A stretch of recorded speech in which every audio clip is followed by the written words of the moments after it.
नमस्कार, आप देख रहे हैं फुटकर न्यूज़। मैं हूं आपके साथ निधि विनोदिया। उत्तर प्रदेश में 2022 में विधानसभा चुनाव होने वाले हैं और लगभग सभी पार्टियों ने ढोल नगाड़े बजाने शुरू कर दिए हैं।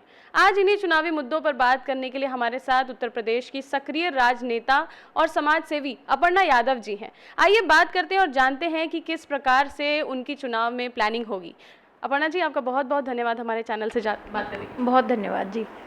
अपर्णा जी, मैं सबसे पहले आपसे पूछना चाहती हूँ कि आप कैंट क्षेत्र में जाती हैं, लखनऊ के लोगों से बात करती हैं, उद्घाटन कर रही हैं, लोगों से मिल रही हैं। क्या ये मान लें कि अपर्णा यादव ने 2022 के चुनाव की प्रचार शुरू कर दिया है? देखिए, मैं हमेशा सेवा में विश्वास रखती हूँ जी। और मैं बहुत इस बात को मानती हूँ कि नर से ही नारायण की सेवा होती है। तो मैं जो भी अपने कार्य कर रही हूँ, मैं जितनी भी जगह जाती हूँ यही सोच करके जाती हूँ कि मुझे सेवा करनी है। मैं किस प्रकार से लोगों का जीवन थोड़ा बेहतर कर सकूँ, क्योंकि बहुत तो देखिए ईश्वर ही कर पाएगा। पर कुछ भी little change, I think that is what I believe in, और मैं वही कर रही हूँ जी। अपर्णा जी, आप पहले भी चुनाव लड़ चुके हैं, इस बार भी आप काफ़ी मेहनत कर रही हैं। रोजगार और महिलाओं के मुद्दों को कैसे देखती हैं और उनके लिए उसको कैसे बदल पाएंगी? आप कैसे बदलाव लाएंगी? मैं समझती हूँ कि रोज़गार है और जो महिलाओं का मुद्दा है उसमें बहुत ही कारगर रहेगा कि हम विमेन रिजर्वेशन के बारे में जो इतने समय से हाय हल्ला कर रही हैं महिलाएं सारी, तो उसको जो है बिल्कुल भी तवज्जो अभी नहीं दी जा रही है और उस बिल को पास होना बहुत अनिवार्य है। जैसे ही वो बिल पास होगा, मुझे लगता है कि एक बहुत बड़ी जो क्रांति महिलाओं ने चिल्ला करके, चाहे हल्ला मचा करके, चाहे सड़कों पर उतर करके, इसके बारे में प्रोटेस्ट करके और अपने हक की जो लड़ाई करी है, मुझे लगता है वो कहीं ना कहीं फिर सार्थक होते हुए नज़र आएगी और एक बहुत बड़ी क्रांति आएगी। जहाँ आप देखते हैं कि देखिए, कोई भी घर होता है, वो घर तभी बनता है ईंटों का जब उसमें महिला जा कर के सुव्यवस्थित तरीके से अपनी चीज़ें रखती है। तो उसी प्रकार से मैं समझती हूँ कि जब विमेन बिल आएगा, क्योंकि देखिए कहीं ना कहीं हमारे देश में ये दुर्भाग्यपूर्ण स्थिति है कि we are not giving equal opportunities to females, चाहे वो पॉलिटिक्स हो, चाहे वो पब्लिक सेक्टर हो हमारा, चाहे वो प्राइवेट सेक्टर हो। हम अपने जगह पे बात ज़रूर करते हैं कि महिलाओं को आगे आना चाहिए, हम फलाना करना चाहिए, बहुत आगे हैं, और हम but we are not giving equal opportunities. आज भी ये चीज़ है कहीं ना कहीं। इसमें मुझे लगता है कि सरकार को बहुत ही तेज़ी के साथ इस बिल को पास करना चाहिए, जैसे उन्होंने अन्य बिल करे हैं। बहुत ही तारीफ़ काबिल है, 370 पास किया, राम मंदिर का इतना ज़बरदस्त ऐतिहासिक निर्णय लिया है, और भी कई ऐसे निर्णय हैं जो मुझे लगता है कि लिए हैं। पर इस निर्णय को जल्दी करें, मुझे लगता है देश में बहुत बड़ी एक नव चेतना जागृत होगी इस बिल के कारण जी। अपर्णा जी, परिवार की बात अब आई है तो मैं एक चीज़ पूछना चाहूँगी, जिस तरह से आपके पारिवारिक राजनीतिक समीकरण रहे हैं, क्या इस बार आप समाजवादी का चेहरा रहेंगी? क्या सपा के सिंबल के साथ कैंट में आप चुनाव लड़ेंगी या अन्य विकल्पों पर विचार कर रही हैं? मैं हमेशा से आदरणीय नेताजी के साथ ही रही हूँ और मैं हमेशा उनके ही आशीर्वाद लेकर के कोई भी निर्णय लेती हूँ अपना।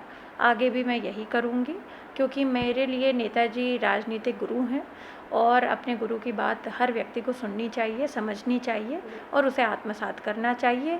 आदरणीय नेताजी इस समय समाजवादी पार्टी के संरक्षक हैं। उस भूमिका में मुझे उन्होंने भी समाजवादी पार्टी ही ज्वाइन कराई थी, तो मैं नेताजी के साथ हूँ जी। अपर्णा जी, ब्लॉक प्रमुख के जो चुनाव हुए उसकी जो खबरें सामने आई है, सत्ता समर्थित लोगों ने महिलाओं की साड़ी खींची है, उनके जो नामांकन पत्र थे उसे फाड़ दिया है। क्या इस लोकतंत्र में इस प्रकार के चुनाव के लिए जगह होनी चाहिए? देखिए, इसमें ऑलरेडी जो हमारे प्रदेश के आदरणीय मुख्यमंत्री हैं योगी आदित्यनाथ जी, उन्होंने इस पे कड़ी जांच के आदेश दे दिए हैं।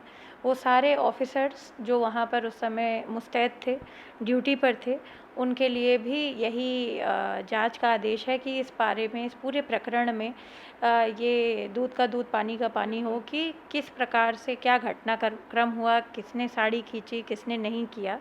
पर मैं ये समझती हूँ कि अगर इस प्रकार का वीडियो वायरल हुआ है और इस प्रकार की घटना हुई है तो डेफिनेटली हमारे पूरे महिला समाज के लिए ये बड़ी शर्मसार कर देने वाली घटना है कि एक महिला जाती है और वो अपनी स्वेच्छा से चुनाव लड़ने की अर्जी देने जा रही है और उसके साथ इस प्रकार का घटनाक्रम हो, कोई भी महिला हो, मुझे लगता है कि ये अकल्पनीय है।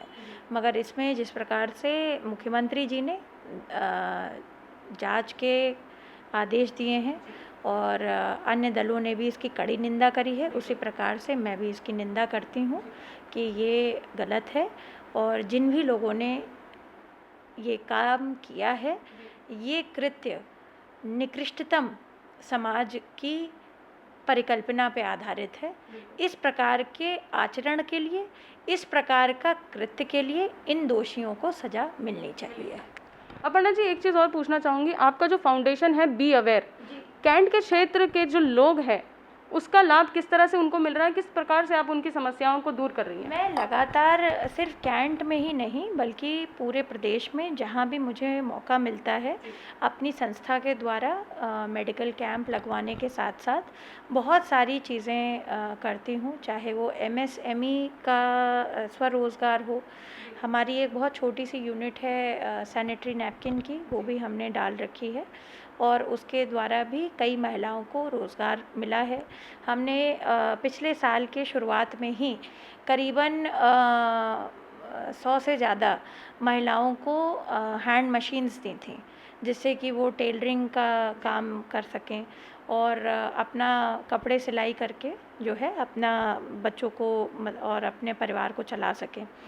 और उसमें क्योंकि हमारे साथ जो है आदरणीय श्री दिनेश शर्मा जी भी थे उस समय उस प्रोग्राम में, और कई ऐसी चीज़ें हमने करते रहते हैं हम लोग, जिसमें सिर्फ यही ना हो कि देखिए साड़ी बांट देना, कंबल बांट देना, ये तो एक देखिए ये तो एक आदमी सेवा करता है, खाना बांट देना ये भी एक सेवा का भाव है, मगर किसी आदमी को आप इतना तैयार करिए कि जिससे कि वो रोज़गार के लिए तैयार हो, मुझे लगता है वो बड़ी सेवा है। और ऐसी बात नहीं है कि बी अवेयर ने जब लॉकडाउन था सबसे ज़्यादा पूरे शहर में, जब लोग जो है बहुत मुश्किल का दौर था हमारे बीच में, फर्स्ट लॉकडाउन के पीरियड में कितने सारे मज़दूरों का पलायन हुआ, कितने ज़्यादा लोग जो अन्य स्टेट्स से आए, चाहे वो चप्पल देने का काम हो, चाहे वो खाना बांटने का काम हो, चाहे वो सूखा खाना हो, चाहे वो पका हुआ खाना भोजन हो, कई बस्तियों में जा कर के सिर्फ अपर्णा यादव ने नहीं, मेरी सारे टीम के लोगों ने काम किया है। पर मुझे लगता है कि आजकल लोग जो है ज़्यादा फ़ोटो खिंचाने में व्यस्त रहते हैं। तो मेरा ये मानना है कि जहाँ आप ना पहुँच सकें, आपके जो लोग हैं जो प्रतिदिन प्रतिपल परोपकारी व्यवस्था में रहना चाहते हैं और आगे आ रहे हैं, उन लोगों का भी जो है नाम सुशोभित करना चाहिए। अपर्णा जी, एक चीज़ और पूछना चाहूँगी, महंगाई को लेकर लोगों का कहना है कि महंगाई इतनी बढ़ जाती है, लेकिन जैसे ही चुनाव आते हैं जो दाम है हर चीज़ के वो कम हो जाते हैं, तो क्या इससे ये मान लिया जाए कि चुनाव अच्छे हैं, चुनाव होते रहने चाहिए?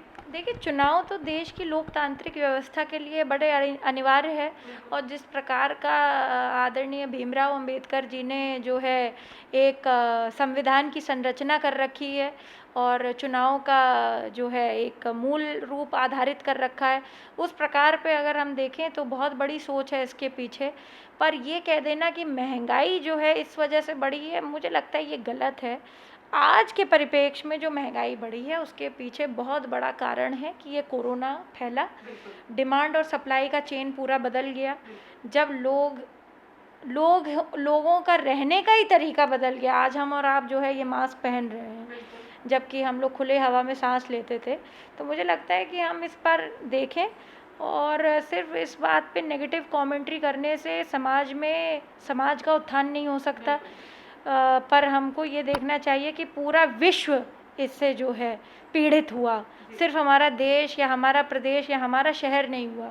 और सरकार को मैं बस यही आशा करती हूँ कि जो लोग इससे अफेक्ट हुए हैं सच में, चाहे उनके परिजन हैं जो गवर्नमेंट जॉब्स में थे और जिनकी ड्यूटीज़ थी, जिस प्रकार से सरकार ने उनको मुआवज़ा दिया है वो मुआवज़ा उनको मिल जाए, और जहाँ राशन का कंट्रोल है वहाँ जो गरीब लोग हैं या अति गरीब लोग हैं जो अंत्योदय उसमें आते हैं योजना के अंतर्गत, मुझे लगता है कि उनका भी जो है वो भी लाभान्वित होने चाहिए, क्योंकि वो तबका ज़्यादा हमारा अफेक्ट हुआ, क्योंकि रोज़ खाने कमाने वाला था। तो उस पे सरकार थोड़ा फोकस करे, ऑफिसर्स से कहे कि जो हमारे प्रोग्राम्स हैं, सरकार की जो पॉलिसीज़ हैं, उनका एग्जीक्यूशन तो देखिए ऑफिसर्स ही करेंगे। जब तक वो एग्जीक्यूट नहीं होंगे बना देने से योजना, मुझे लगता है फिर वो कागजी कार्रवाई होगी। जी, एक आखिरी सवाल अपर्णा जी आपसे पूछना चाहती हूँ। वैक्सीन के मामले में आपने अखिलेश जी को नसीहत दी और क्षेत्रीय दल जो थे उनको भी आपने हिटलर ना बनने की नसीहत दी, तो क्या इससे आपको नसीहत दीदी का नाम दे दिया जाए, नसीहत दीदी के नाम से समझा जाए, क्योंकि इस नाम से बहुत चर्चे हो रहे हैं मार्केट में? देखिए मैंने किसी को नसीहत नहीं दी, मैंने तो वही कहा जो शाश्वत सत्य है। मैंने ऐसा कोई वक्तव्य कभी नहीं दिया जो सत्य पे आधारित ना हो। मैंने यही बात करी, ना मैंने भाई साहब को नसीहत दी, ना मैंने किसी क्षेत्रीय दल को नसीहत दी। मेरा मानना ये है कि देखिए हम पहले भारतीय हैं, हमें अपने जो मूल रूप से भारतीय डॉक्टर हैं, भारतीय रिसर्चर्स हैं, भैया जब नासा मान रहा है, सबसे बड़ा जो एजेंसी है जो लोगों को बताता है कि इस ब्रह्मांड में तो क्या, ब्रह्मांड के परे भी जीवन है, मतलब only this universe doesn't exist but there are more galaxies and in those galaxies more planets exist. तो I think we should listen to them at least. तो मुझे लगता है कि मुझे अपने डॉक्टर्स पे, मुझे अपने रिसर्चर्स पे भारतीय होने के नाते मेरा उनको बहुत साधुवाद है। और मैंने भैया कोवैक्सीन ही लगवाई है, मेरे दोनों डोज कंप्लीट हो गए हैं। Still I am wearing a mask, इसलिए आप लोग भी मास्क लगा कर रखिए, हैंड सैनिटाइज करते रहिए और सोशल डिस्टेंसिंग का पालन करिए। और मैं बस यही कहूँगी कि आजकल लोग बड़े फ्री हो गए हैं मार्केट्स में। देखिए स्पेशली महिलाओं से मैं कहना चाहती हूँ, क्योंकि महिला ही जो है समाज को ठीक कर सकती है। तो महिलाएं ज़्यादा दिखेंगी आपको मास्क पहने हुए, मगर जो है पुरुष वर्ग जो है उतना नहीं दिखेगा। मार्केट में बहुत खुले जी पुरुष वर्ग ज़्यादा बिना मास्क के घूमते, मगर महिलाएं तब भी जो है संकोच में आप देखेंगे मास्क पहने रहती हैं। तो मैं चाहूँगी कि अपने घर में भी इस प्रकार का नियमावली रखिए कि जब भी बाहर जाएं घर से मास्क अति अनिवार्य है, ज़रूर लगाएं। बहुत बहुत धन्यवाद अपर्णा जी। तो यह थी हमारे साथ अपर्णा यादव जी, जिन्होंने बताया कि किस तरह से वो महिलाओं के मुद्दों को आगे बढ़ाना चाहती हैं और महिला सशक्तिकरण की तरफ कितना ध्यान दे रही हैं, और साथ ही साथ उन्होंने विभिन्न पहलुओं पर अपनी बातें रखी। ऐसे ही अन्य इंटरव्यूज़ के लिए देखते रहिए फुटकर न्यूज़। लाइक शेयर सब्सक्राइब करें और बेल आइकन दबाना ना भूलें। नमस्कार।